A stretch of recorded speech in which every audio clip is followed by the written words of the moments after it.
माता शबरी की कथा बात भगवान राम के जन्म से पहले की है।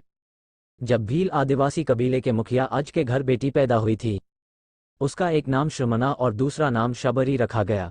शबरी की मां इंदुमती उसे खूब प्यार करती थी। बचपन से ही शबरी पशु पक्षियों की भाषा समझकर उनसे बातें करती और जब शबरी की मां उसे देखती तो कुछ समझ नहीं पाती थी। कुछ समय बाद एक पंडित ने शबरी के परिवार को बताया कि वो आगे चलकर सन्यासी बन सकती है। इस बात का पता चलते ही शबरी के पिता ने उसका रिश्ता तय कर दिया। जैसे ही शादी का दिन नजदीक आया, शबरी के घर वालों ने खूब सारी बकरियां और अन्य जानवर घर के पास लाकर बांध दिए। एक दिन शबरी का मां जब उसके बाल बना रही थी तो उसने मां से पूछा, इतने सारे जानवर हमारे घर क्यों लाए गए हैं? मां ने जवाब दिया, बेटी तुम्हारा विवाह होने वाला है, इसलिए हम लोगों ने इनका इंतजाम बलि के लिए किया है। तुम्हारी शादी के दिन ही बलि प्रथा होगी और फिर इनसे स्वादिष्ट भोजन बनाकर सबको परोसा जाएगा। ये सब सुनकर शबरी दुखी हो गई। काफी देर तक शबरी ने उन जानवरों को आज़ाद करने के बारे में सोचा। सोचते सोचते शबरी के मन में हुआ कि अगर ये जानवर यहाँ नहीं होंगे तो इनकी बलि रुक सकती है। ऐसा नहीं हुआ तो मेरे घर से कहीं चले जाने पर ही यह बलि रुकेगी। जब मैं ही नहीं रहूंगी तब न विवाह होगा और न ही बलि प्रथा। इससे मासूम जानवर बच जाएंगे।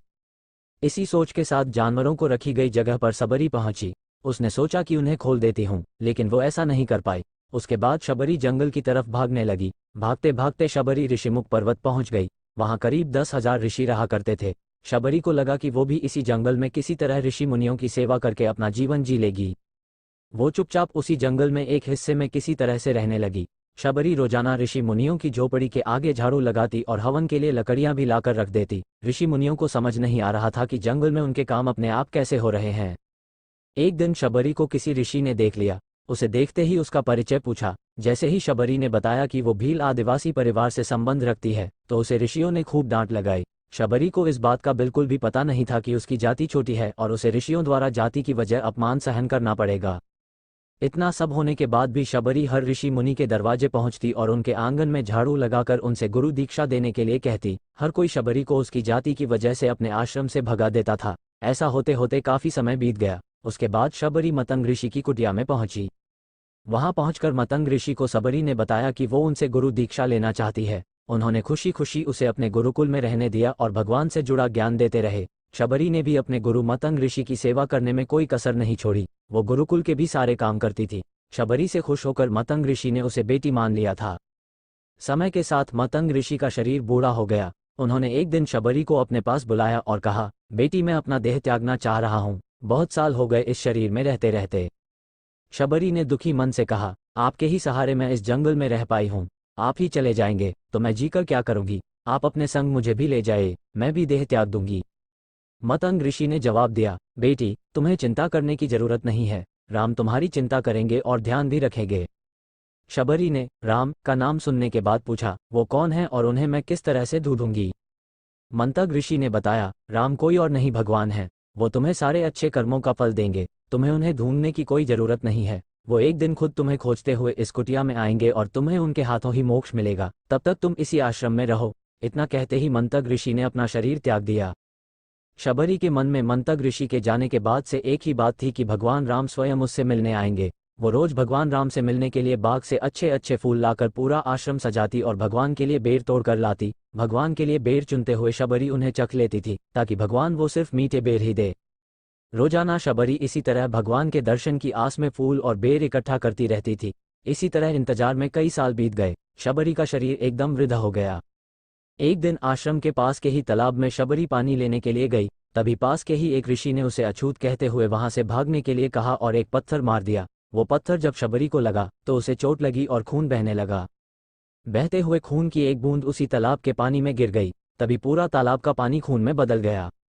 ये सब होता देखकर ऋषि ने शबरी को ही डांटा और कहा कि पापीन तुम्हारी वजह से पूरा पानी खराब हो गया। रोज ऋषि उस पानी को साफ करने के लिए अपनी कई तरह की विद्याओं का इस्तेमाल करते। कई सारे जतन करने के बाद भी कुछ नहीं हुआ। फिर उन्होंने गंगा जैसी कई पवित्र नदियों का जल भी उस तालाब में डाला, फिर भी तालाब का पानी साफ नहीं हो पाया और वो खून जैसा ही रहा। कई सालों तक तालाब के पानी को साफ करने की कोशिश के बाद भी कुछ काम नहीं आया तो ऋषि ने थककर सब कुछ छोड़ दिया। इस घटना के कई सालों के बाद भगवान राम अपनी पत्नी सीता के हरण के बाद उन्हें ढूंढते हुए उसी तालाब के पास पहुंचे। ऋषि मुनियों ने उन्हें पहचान लिया। भगवान को वहां देखकर ऋषियों ने तालाब का पानी साफ करने के लिए भगवान को अपने पैर उसमें डालने के लिए कहा, लेकिन पानी जैसे का तैसा ही था। ऋषि मुनियों ने भगवान से भी कई अन्य जतन करवाए, लेकिन वो पानी जस का तस खून जैसा ही रहा। तब भगवान ने ऋषियों से पानी के रक्त में बदलने की कहानी पूछी। तब ऋषि ने शबरी को पत्थर मारने वाली सारी बात बता दी। उसके बाद कहा कि वो महिला ही अपवित्र है, छोटी जात की है, इसलिए ये सब हुआ है। उसी वक्त भगवान राम ने कहा, ये सब आप लोगों के खराब वचनों से हुआ है। शबरी को इस तरह के शब्द बोलकर आप लोगों ने उसे नहीं बल्कि मेरे दिल को घायल किया है। इसी घायल दिल के रक्त का प्रतीक ये तालाब का लाल पानी है। आगे भगवान राम बोले, कहाँ है वो माही, मैं उनसे मिलना चाहता हूँ। तब तक शबरी उसी तालाब के पास पहुंच जाती हैं। इस दौरान शबरी के पैर को ठोकर लगती है और कुछ घूल उस तालाब में गिर जाती है। तभी सारा पानी साफ हो जाता है।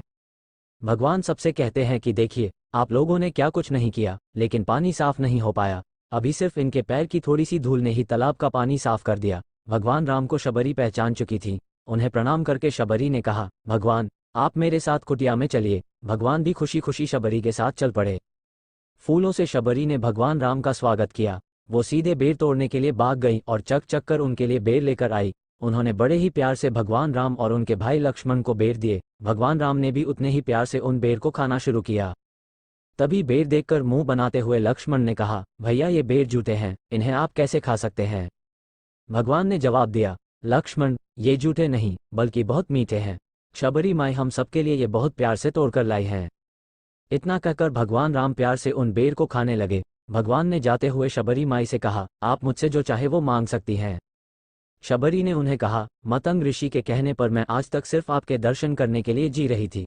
अब आप मुझे मोक्ष प्रदान कीजिए, मैं अपना शरीर आपके सामने ही त्यागूंगी। उसी वक्त शबरी ने अपना शरीर त्याग दिया। भगवान राम ने अपने हाथों से उनका अंतिम संस्कार किया और सीता माँ की खोज में आगे बढ़ गए। इस तरह से ऋषि मतंग की बात सच साबित हुई और शबरी को भगवान राम के दर्शन भी हुए। तभी से भगवान राम को शबरी के राम भी कहा जाने लगा। कहानी से सीख, सच्ची श्रद्धा हो तो भगवान के दर्शन जरूर होते हैं।